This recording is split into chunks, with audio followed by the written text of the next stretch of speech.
مکاشفتن سمعها منہ، کہ کوئی لوگ اس بارے میں کہیں کہ وہ اللہ کا ولی ہے، وہ قطب ہے، وہ فلاں ہے، وہ ڈھما ہے، کس بنیاد پر؟ کہ کسی نے ان کے کسی مکاشفے کا، کشف کا ذکر کیا جس کو ان کے بارے میں سنا گیا۔ عام طور سے یہ جو ہمارے یہاں پیروں ولیوں اور فلاں کے بارے میں جو خوب واقعات سنائے جاتے ہیں بے سند، بے دلیل، بے بنیاد، ہاں، یہ اس کی طرف جو میں بار بار تذکرہ کر رہا ہوں اپنے دروس میں، پچھلے کئی دروس میں نے ذکر کیا کہ ہمارے یہاں کچھ لوگوں کی دعوت و تبلیغ کا پورا معال اور ماخذ ہی یہی ہے، پورا مواد ہی یہی ہے کہ بزرگان دین کے سچے جھوٹے واقعات بلا تحقیق، بلا صفحے کے بیان کیے جائیں۔ تو اب اگر کسی انسان جو پاگل ہے اس کے بارے میں کسی نے سنا کہ یہ ان کو کشف ہوا تھا، ان کے مکاشفے کی، اور نوع من التصرف، یا کسی قسم کا تصرف ان سے منسوب ہے، جیسے مثال کے طور پہ ان یراہ قد اشار الی واحد فمات او سرع، کہ کسی نے دیکھا کہ اس نے کسی انسان کی طرف اشارہ کیا اور اس کے اشارے کے بعد کسی کی موت ہو گئی یا وہ شخص جو ہے پچھڑ گیا۔ سرعہ کا معنی ہوتا ہے مرگی والا ہونا، مرگی ہونا، مرگی آ جانا، چکرا کے گر جانا، پچھاڑ دیا جانا یا پچھڑ جانا۔ تو ایک آدمی نے اشارہ کیا اور وہ گر کے مر گیا یا اس کو چکر آ گیا، فَإِنَّهُ، اگر ایسا کچھ سن رہے ہیں تو اس بنیاد پر ہم یہ کہیں کہ اس کے اندر کچھ صلاحیت ہے، اللہ رب العالمین کا وہ مقرب ہے، اللہ کا ولی ہے، اور اس کے ہاتھ پر اللہ تعالیٰ کچھ کرامت وغیرہ کا مظاہرہ کر رہا ہے یا دکھا رہا ہے، ایسا عقیدہ نہیں رکھا جا سکتا۔ خاص طور سے شیخ نے کہا اگر کوئی کہتا ہے کہ ان سے مکاشفہ،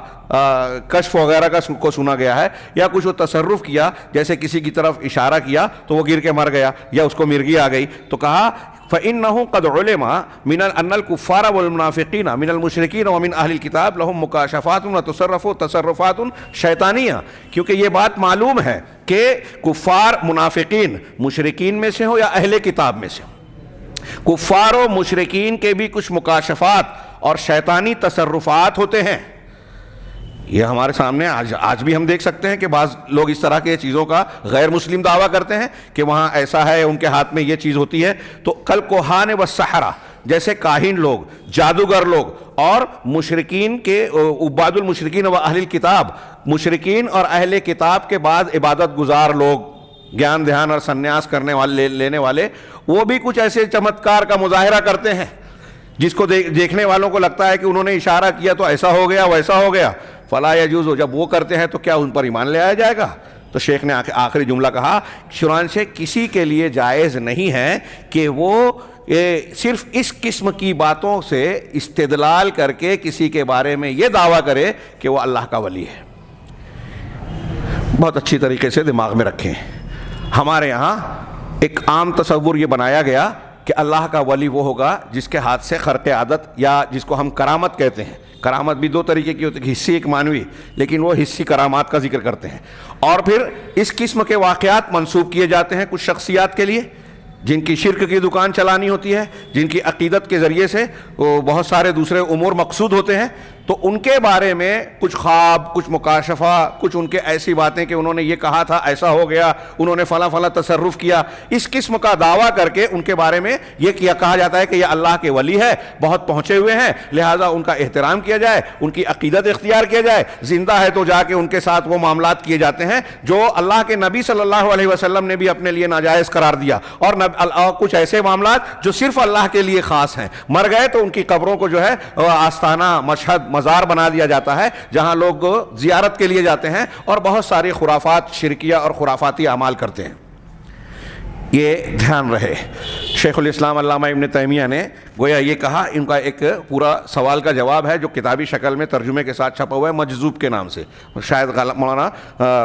عبدالرزاق ملیح آبادی یا کسی نے ترجمہ کیا ہے، اویلیبل ہے، دستیاب ہے، یہ مارکیٹ میں دیکھا جا سکتا ہے۔ تو شیخ نے یہ کہا، اس کے علاوہ انہوں نے اس آیت سے بھی استدلال کیا سورہ یونس کی جو گزشتہ دو دروس میں ہم پڑھ چکے ہیں، کہ یہ کہتے ہیں الا ان اولیاء اللہ لا خوف علیہم ولا هم يحزنون الذین آمنوا وکانوا یتقون۔ اس آیت کی روشنی میں اللہ کے کے ولیوں کی بنیادی صفت جو قرآن نے بتائی ایمان اور تقوی. اب اگر کوئی شخص نماز نہیں پڑھتا, شریعت کے احکامات پر کھلے کھلے طور سے عمل کرنے کی بجائے مخالفت کرتا ہے, فسق و فجور کا ارتکاب کرتا ہے, زنا کر رہا ہے, ننگا دھڑک رہتا ہے, طہارت کے شرعی آداب کو اختیار نہیں کرتا, گندا ملچ رہتا ہے, اور اس کے بارے میں یہ عقیدہ رکھا جائے کہ یہ اللہ کا ولی ہے, بہت پہنچا ہوا ہے, اس سے فلاں فلاں تصرف ہوا, اس نے فلاں آڑے ترچھے جو ہے خطوط لکھے, تو جو ہے سٹے بازوں نے اس کو دیکھ کر سٹا لگایا اور ان کا سٹا نکل گیا, تو ایسے لوگوں کی اس قسم کی باتوں کی وجہ سے جو ہے وہ ان کو ولی اور بہت پہنچا ہوا سمجھا جانے لگے, بہت بڑی گمراہی اور جہالت کی بات ہے.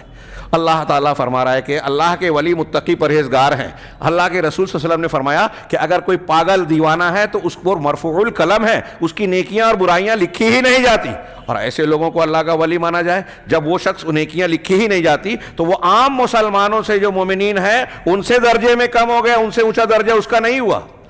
تو لہٰذا کیسے کوئی آدمی یہ کہے کہ یہ اللہ کا ولی ہے؟ بڑی اچھی طریقے سے یہ ذہن نشین رکھنا چاہیے. اور ولایت کے ان دعووں اور اس قسم کی باتوں کی وجہ سے یہ جو ہے لوگ گمراہی کا شکار ہوتے ہیں. ان دلائل کو سامنے رکھ کر ہمیں یہ جاننا چاہیے کہ اللہ تعالیٰ کا پر ایمان رکھنا اور اللہ کا دین تقوی اختیار کرنا یہ ولایت کی اصل و بنیاد ہے. اور کوئی شخص اگر پاگل ہے, دیوانہ ہے, اس کی عقل و ہوش سلامت نہیں ہے, وہ اللہ کا ولی نہیں ہو سکتا. یہ مجذوبیت اور یہ سب